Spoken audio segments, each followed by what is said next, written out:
On Wednesday, June 17, 2015, a young believer in white supremacy invaded the sanctuary of historic Emmanuel African Methodist Episcopal AME Church in Charleston, South Carolina. There he murdered 9 black Christians who were gathered for their Wednesday night prayer meeting.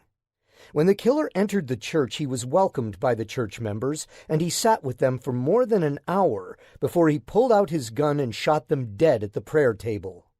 They were targeted and killed because they were black. I had just finished writing this book when the Charleston killings occurred. This horrific event in American history, our current history, will likely set the tone and the framework for a new national conversation on racism. This massacre must be turned into a redemptive moment. Charleston showed how painfully true it still is in 2015 in the United States that there is still no safe place for black people in America, even in the sacred space of their own churches. That must change absolutely, unequivocally, and fundamentally in every aspect of American life. Racism is America's original sin and must be named as such.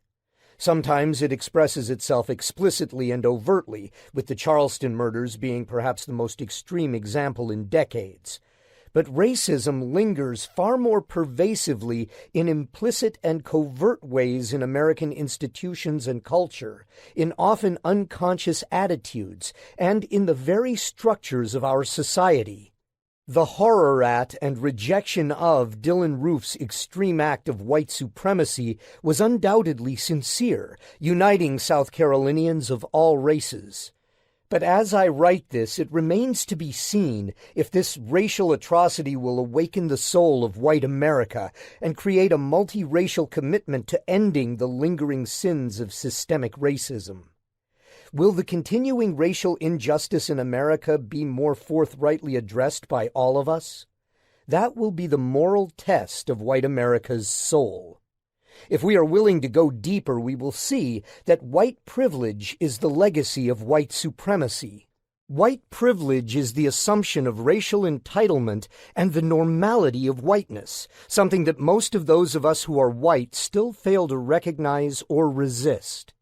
The only redemption of the sin of June 17th is to name the sin of racism and to ask ourselves what true repentance means. As the Bible teaches, repentance is much more than saying we are broken-hearted and sorry. It means turning in a totally new direction.